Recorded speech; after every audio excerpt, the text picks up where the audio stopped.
High dears, welcome back. ಒಂದು ವಾರಕ್ಕಾಗುವಂಥ home made masala ಪೌಡರ್ನ ಮಾಡಿಟ್ಕೊಂಡು ಹೇಗೆಲ್ಲ ನಾವು ಡಿಫ್ರೆಂಟಾಗಿ ಇಡೀ ವಾರದ ಅಡುಗೆ ಮಾಡೋದು ಅಂತ ನೋಡೋಣ ಬನ್ನಿ. ಇದೊಂದು ಮಲ್ಟಿಪರ್ಪಸ್ ಪೌಡರ್ ನಾನು ರೆಡಿ ಮಾಡ್ತಾ ಇದ್ದೀನಿ. ಅಂದರೆ ನಾವು ಒಂದು ಸತಿ ಪೌಡ್ರ್ ಮಾಡಿಕೊಂಡ್ರೆ ಇಡೀ ವಾರ ಎಲ್ಲ ರೀತಿ ಅಡುಗೆಗಳಿಗೆ ಇದೊಂದು ಪೌಡ್ರನ್ನ ಉಪಯೋಗಿಸ್ಕೊಂಡ್ರೆ ಸಾಕು.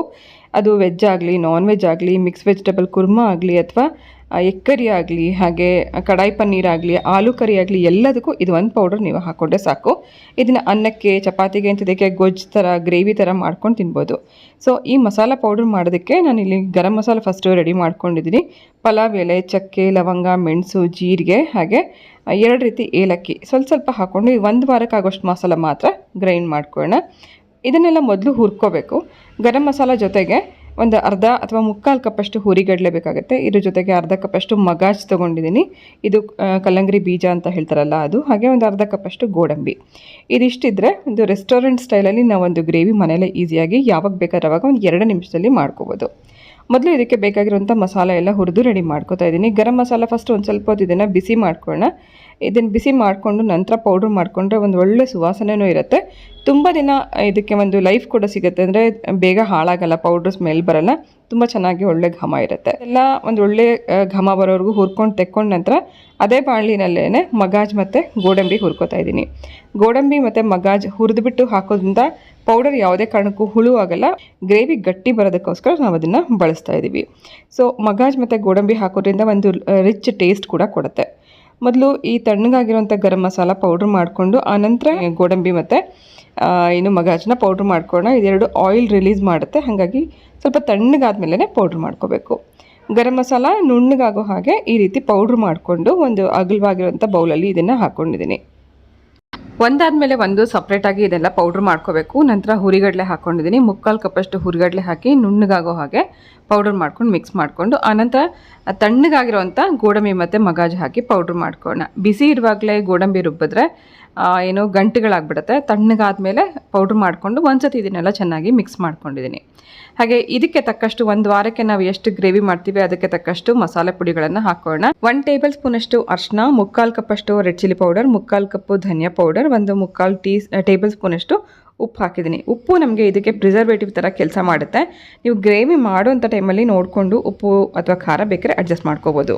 ನೋಡಿ, ಮಲ್ಟಿಪರ್ಪಸ್ ಪೌಡರ್ ರೆಡಿ ಆಯಿತು. ಇದು ಒಂದು ಪೌಡರ್ನ ಉಪಯೋಗಿಸ್ಕೊಂಡು ಯಾವ ರೀತಿ ನಾವು ಡಿಶಸ್ ಮಾಡ್ಕೋಬೋದು ಅಂತ ಫಾರ್ ಎಕ್ಸಾಂಪಲ್ ನಾನು ನಿಮಗೆ ಒಂದು 3 ರೆಸಿಪಿ ಮಾಡಿ ತೋರಿಸ್ತಾ ಇದ್ದೀನಿ. ಒಂದು ಸತಿ ಗ್ರೇವಿಗೆ ಒಂದು 2 ಟೇಬಲ್ ಸ್ಪೂನಷ್ಟು ಹಾಕ್ಕೊಂಡ್ರೆ ಸಾಕು. ಸ್ವಲ್ಪ ನೀರು ಹಾಕಿ ಇದನ್ನು ಕಲಸಿ ಒಂದು 2 ನಿಮಿಷ ಬಿಟ್ಬಿಡಬೇಕು. ಇದರಲ್ಲಿ ಹುರಿಗಡಲೆ ಮತ್ತು ಗೋಡಂಬಿ ಇದೆಲ್ಲ ಹಾಕಿರೋದ್ರಿಂದ ಅದು ನೆಂದಷ್ಟು ಇನ್ನೂ ಗಟ್ಟಿ ಆಗುತ್ತೆ. ಒಂದು 2 ನಿಮಿಷ ಕಲಿಸ್ಬಿಟ್ಟು ಸೈಡಲ್ಲಿ ಇಟ್ಟಿದ ನಂತರ ನಾವು ಗ್ರೇವಿ ಮಾಡಲಿಕ್ಕೆ ಬಳಸ್ಕೊಂಡು. ಮೊದಲನೇದಾಗಿ ಒಂದು ಚಿಕನ್ ಗ್ರೇವಿ ರೆಸಿಪಿ ಮಾಡ್ತಾಯಿದ್ದೀನಿ. ಚಿಕನ್ ಗ್ರೇವಿ ಮಾಡೋದಕ್ಕೆ ಇದೊಂದೇ ಒಂದು ಮಸಾಲೆ ಪುಡಿ ಸಾಕು. ಸೊ ಕುಕ್ಕರಲ್ಲಿ ಫಸ್ಟು ನಾವು ಈರುಳ್ಳಿ, ಟೊಮೆಟೊ, ಶುಂಠಿ ಬೆಳ್ಳುಳ್ಳಿ ಪೇಸ್ಟ್ ಎಲ್ಲ ಹುರ್ಕೊಂಡು ಸ್ವಲ್ಪ ಚಿಕನ್ ಹಾಕಿ ಅದಕ್ಕೆ ಉಪ್ಪೆಲ್ಲ ಹಾಕಿ ಚೆನ್ನಾಗಿ ಮಿಕ್ಸ್ ಮಾಡ್ಕೊಂಡು ಒಂದು ಸ್ವಲ್ಪ ನೀರು ಹಾಕಿ ಇದು ಕುದಿಯುವಂಥ ಟೈಮಲ್ಲಿ ಈ ಮಸಾಲೆ ಪುಡಿ ಕಲಸಿ ಇಟ್ಕೊಂಡಿರೋದನ್ನು ಹಾಕಿದ್ದೀನಿ. ಬೇರೆ ಏನು ಮಸಾಲೆ ಹಾಕೊಳ್ಳೋ ಅಂಥ ಅವಶ್ಯಕತೆ ಇಲ್ಲ. ಈ ಟೈಮಲ್ಲಿ ನೀವು ಬೇಕಾದ್ರೆ ಟೇಸ್ಟ್ ಚೆಕ್ ಮಾಡಿಕೊಂಡು ಉಪ್ಪು ಖಾರ ಕಡಿಮೆ ಇದೆ ಅಂತ ಅನಿಸಿದ್ರೆ ಬೇಕಾದ್ರೆ ಹಾಕ್ಕೋಬೋದು. ಆನಂತರ ಕುಕ್ಕರ್ ಕೂಗಿಸ್ಕೊಂಡ್ರೆ ಆಯಿತು. ರುಚಿಯಾಗಿರುವಂಥ ಒಂದು ಚಿಕನ್ ಗ್ರೇವಿ ರೆಡಿ ಆಯಿತು. ಇದರಲ್ಲಿ ಹುರಿಗಡಲೆ ಇರೋದ್ರಿಂದ ಹಾಗೆ ಗೋಡಂಬಿ ಎಲ್ಲ ಹಾಕಿರೋದ್ರಿಂದ ಒಂದು ಕ್ರೀಮಿ ಟೆಕ್ಸ್ಚರು ಇರುತ್ತೆ, ಗಟ್ಟಿ ಗ್ರೇವಿನೂ ಇರುತ್ತೆ. ನೀವು ಇದನ್ನು ಅನ್ನಕ್ಕೆ, ಚಪಾತಿಗೆ ಸೈಡ್ ಡಿಶಲ್ಲಿ ಸರ್ವ್ ಮಾಡ್ಬೋದು. ಬೇರೆ ಏನು ಮಸಾಲ ಹಾಕ್ತಾ ಇದೊಂದು ಮಸಾಲೆಯಿಂದ ನಾವು ರುಚಿಯಾಗಿರುವಂಥ ಚಿಕನ್ ಗ್ರೇವಿ ಮಾಡ್ಕೋಬೋದು. ಈ ಹೋಮ್ ಮೇಡ್ ಮಸಾಲ ಮಾಡಿ ಒಂದು 8 ಬಾಟ್ಲಲ್ಲಿ ಹಾಕಿ ಹೊರಗಡೆ ಇಟ್ಕೊಂಡ್ರೆ ಸುಮಾರು 8ರಿಂದ 10 ದಿನದವರೆಗೂ ಯಾವುದೇ ಕಾರಣಕ್ಕೂ ಹಾಳಾಗಲ್ಲ. ಫ್ರಿಡ್ಜಲ್ಲಿ ಇಟ್ಕೊಂಡ್ರೆ ಸುಮಾರು ತಿಂಗಳವರೆಗೂ ಇಟ್ಕೊಂಡು ನೀವು ಬಳಸ್ಕೋಬೋದು. ಇದೇ ಮಸಾಲ ಪುಡಿ ಉಪಯೋಗಿಸ್ಕೊಂಡು ಕಡಾಯಿ ಪನ್ನೀರ್ ಮಾಡ್ತಾಯಿದ್ದೀನಿ. ಕಡಾಯಿ ಪನ್ನೀರ್ ಮಾಡೋದಕ್ಕೆ ಮೊದಲು ಬೆಣ್ಣೆಯಲ್ಲಿ ಸ್ವಲ್ಪ ಅರಿಶಿನ, ಸ್ವಲ್ಪ ಅಚ್ಕಾರದ ಪುಡಿ, ಸ್ವಲ್ಪ ಉಪ್ಪು ಇದೆಲ್ಲ ಹಾಕಿ ಇದ್ರ ಜೊತೆಗೆ ತರಕಾರಿ ಹಾಕಿ ಒಂದು 2 ನಿಮಿಷ ಫ್ರೈ ಮಾಡ್ಕೋಬೇಕು. ಈ ರೀತಿ ಮಾಡೋದ್ರಿಂದ ಈ ತರಕಾರಿಗೂ ಉಪ್ಪು ಖಾರ ಎಲ್ಲ ಹಿಡಿಯುತ್ತೆ, ಒಂದು ಕ್ರಂಚಿನೆಸ್ ಕೂಡ ಬರುತ್ತೆ.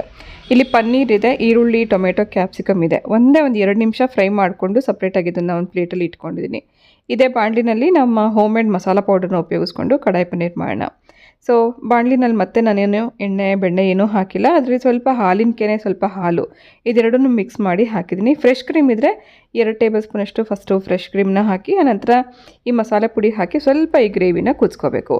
ನಿಮಗಿದು ಇಲ್ಲೇನಾದ್ರು ಫ್ರೆಶ್ ಕ್ರೀಮ್ ಗಟ್ಟಿ ಇದೆ ಅಂತ ಅನ್ಸಿದ್ರೆ ಒಂದು ಸ್ವಲ್ಪ ನೀರು ಹಾಕ್ಕೋಬೋದು. ಆನಂತರ ಟೇಸ್ಟ್ ಬ್ಯಾಲೆನ್ಸ್ ಮಾಡೋಕ್ಕೋಸ್ಕರ 1 ಟೀ ಸ್ಪೂನಷ್ಟು ಟೊಮೆಟೊ ಕೆಚಪ್ ಹಾಕಿದ್ದೀನಿ. ಇದೊಂದು ರಿಚ್ ಗ್ರೇವಿ ಥರ ನೀವು ಮಾಡ್ಕೋಬೋದು. ರೆಸ್ಟೋರೆಂಟೆಲ್ಲ ನಮಗೆ ಹೇಗೆ ಸರ್ವ್ ಮಾಡ್ತಾರೆ ಆ ರೀತಿಯೇ ಇರುತ್ತೆ. ಫ್ರೆಶ್ ಕ್ರೀಮ್ ಇರುತ್ತೆ, ಗೋಡಂಬಿ ಇರುತ್ತೆ. ಸೊ ತುಂಬ ರುಚಿಯಾಗಿರುವಂಥ, ಹಾಗೆ ಬೆಣ್ಣೆ ಎಲ್ಲ ಹಾಕಿರೋದ್ರಿಂದ ರುಚಿಯಾಗಿರುವಂಥ ಒಂದು ಸೈಡ್ ಡಿಶ್ ರೆಸಿಪಿ ರೆಡಿ ಆಗುತ್ತೆ.